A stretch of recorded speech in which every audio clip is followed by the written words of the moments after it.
Bueno, otras informaciones tienen que ver con que el presidente volvió a involucrarse en la polémica por sus dichos en Davos y apuntó otra vez contra la ideología de género basándose en un video que se viralizó en las redes y filmado en Brasil. El mandatario compartió en su cuenta de X un video filmado en ese país donde se observaba a un artista del colectivo LGTB acostado en el piso desnudo en una galería de arte, acompañado por una mujer que le ordena a una niña que le toque la mano al hombre. Esto es ideología de género, escribió Milei, para retratar lo que veía en el video. De esta forma, volvió a aludir a su reciente mensaje en el foro de Davos que generó polémica por sus dichos contra el movimiento woke y la ideología de género. 7:39 en la mañana. Vamos a hablar ahora de economía y estamos comunicados con Eduardo Setti, que fue secretario de Finanzas de la Nación durante la gestión de Sergio Massa. Buen día, Eduardo. Buen día, Quique, ¿cómo estás? Muy bien. ¿Bien? Muy bien. Bueno, para tratar de explicar lo que está pasando en el ámbito económico, se habla mucho del Fondo Monetario, de los futuros desembolsos, del crawling peg, y a la gente por ahí mucho no lo entiende, qué significa para la economía diaria y cuál sería el beneficio de todo esto. Pero bueno, el Fondo Monetario está negociando con los funcionarios argentinos el desembolso de una cantidad de dinero que dicen serían 11.000 millones de dólares. Esto para tratar de flexibilizar la mini devaluación que realiza el Banco Central, que es el llamado crawling peg. ¿Qué implica esto para la economía en el futuro, la economía diaria, la microeconomía? A ver, primero tendríamos que ponernos en contexto de lo que está pasando hoy en la economía. Uh-huh. Hoy estamos teniendo dificultades para mantener el tipo de cambio en el valor que hoy lo conocemos, alrededor de los 1.200. El gobierno está gastando muchos dólares de las reservas y vemos que están cayendo lentamente. Porque tiene que salir a intervenir en el mercado, o sea, vender dólares a precios bajos para que el dólar se mantenga en estos valores, para llevarlo al llano, ¿no? Sí, sí. Está pasando eso. Entonces, la preocupación del Fondo Monetario hoy es que si le da 11.000 millones y esto continúa, vamos a tener una dificultad donde muy parecida a lo que le pasó al ministro Caputo en el pasado, que tomó deuda del Fondo Monetario Internacional con un tipo de cambio atrasado y la demanda de dólares era infinita a ese valor y le dio salida a todo el mundo que estuvo haciendo carry trade durante mucho tiempo con tasas altísimas. Y se le fue todo lo que dio el fondo. Entonces es lo que estamos viendo hoy, que es muy difícil que el Fondo Monetario vuelva a repetir el mismo error de la misma manera con el mismo ministro, ¿no? Y le vuelva a dar plata para que le dé salida a la gente que está haciendo carry trade. Claro, entonces, bueno, necesita por ahí el fondo alguna exigencia como para plantearle determinadas pautas al gobierno, se supone, ¿no? Digamos, tienen como dos alternativas en ese caso, o un crawling peg en vez del 1 o del 2 como existía, que lo aceleren un poco, entonces se hagan mini devaluaciones que vayan acompañando el tipo de cambio y lo vayan llevando por encima de la inflación y lo vayan actualizando, o hacer una devaluación concreta de algún punto y ahí más o menos equilibrar el tipo de cambio en algún valor de equilibrio.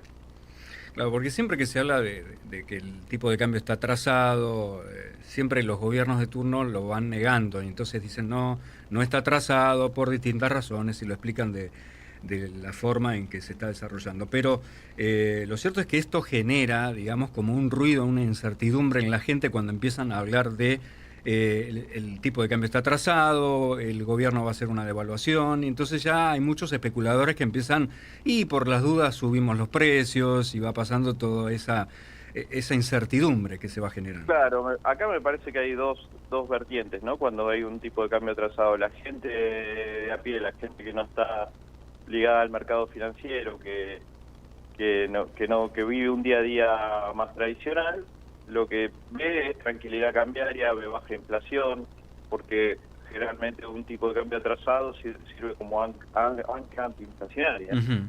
Y el mercado, cuando empieza a ver que el atraso cambiario es fuerte, que el campo ya no liquida estos valores,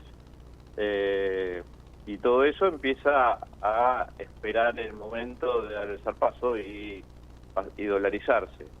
Eso son las distintas vertientes de este esquema de atraso cambiario. Bueno, ahora hay que ver también qué pasa con esta medida que tomaron de darle una baja de retenciones al campo durante 6 meses. Esto por ahí les puede dar alguna aceleración en en las liquidaciones y les puede dar un aire como para poder tirar un poco más. Pero lo que estamos viendo en los últimos días es que no está sucediendo por el momento. ¿Sería una medida, digamos, para calmar las aguas del campo o es algo que tiene que ver con una estrategia para salir realmente con otras medidas del cepo, como dijo el presidente, no sé, durante el año en algún momento? Maniobras para mantener maniobras para mantener la fricción del atraso cambiario. Lamentablemente no es una solución de fondo. Claro. Porque también están dando vueltas, muchas empresas tienen dividendos que girar afuera, que hoy no se les está permitiendo, y cuando levanten el cepo todo eso tiene salida inmediata hacia el exterior. Entonces un montón de dólares están esperando la salida.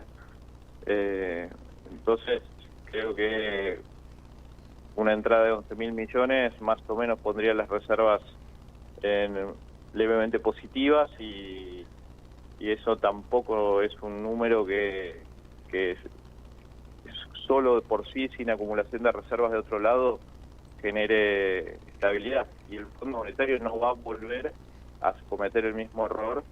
Yo creo que no va a cometer el mismo error de dejarle girar, usar como los aportes que haga el fondo para darle salida a la gente que está haciendo tasa en pesos. O sea, el carry trade, no, digamos, es hacer tasa en pesos para luego transformarlo en dólares. Entonces, los dólares que convirtió más el interés lo transforman en dólares, o sea, se van mucho más dólares de los que pusieron. Claro. Entonces no alcanzan generalmente los dólares que hay en la economía.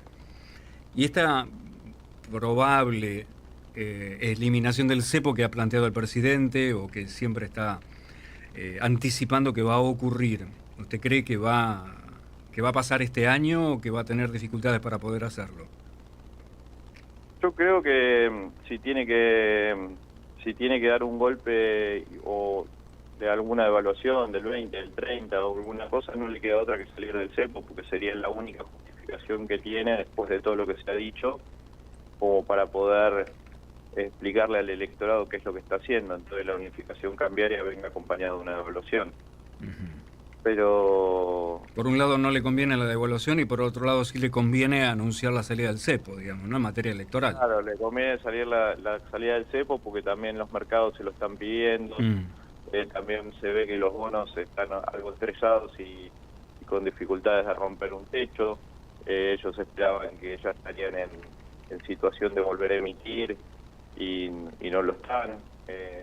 Entonces hay cuestiones en las que ellos pensaron que las cuestiones se les iban acomodando y la verdad han encontrado resistencia a la suba más allá de los $70 de paridad. Los mercados han reaccionado en forma positiva en las últimas semanas, pero bueno, ahora se han tomado un respiro por distintos motivos, toma de ganancias, etcétera.